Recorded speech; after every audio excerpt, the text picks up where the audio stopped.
தவக தலைவர் விஜய் ஒரு ஊழல்வாதியா? இப்படிதாங்க பல பேர் கேள்வி கேட்டுட்டு இருக்காங்க.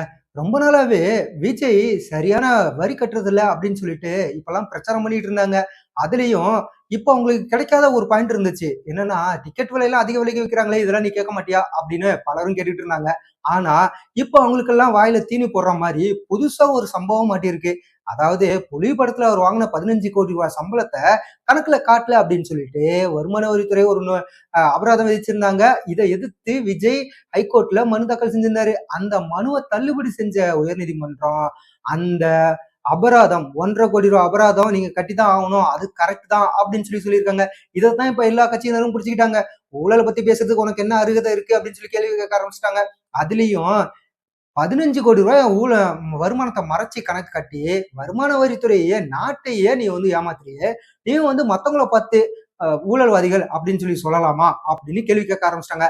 அதுலயும் திமுக அதிமுக 2 கட்சிகளும் இருக்குதே, சும்மாவா சொல்லணும், இப்பவே ஆரம்பிச்சிட்டாங்க. எப்படா விஜய் எப்படியாவது டார்கெட் பண்ணலாமான்னு சொல்லி பார்த்துட்டு இருந்த நேரத்துல இப்படிப்பட்ட ஒரு சம்பவம் மாட்டி இருக்குது.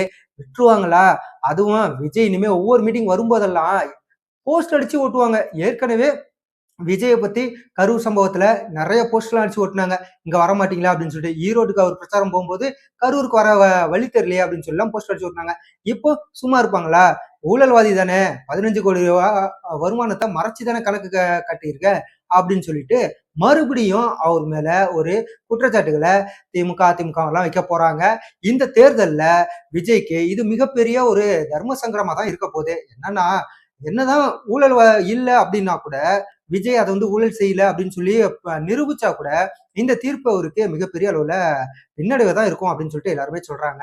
அது போலதான் இந்த தீர்ப்பு கரெக்டா எலெக்ஷனுக்கு முன்னாடி இந்த மாதிரிலாம் வந்திருக்கு.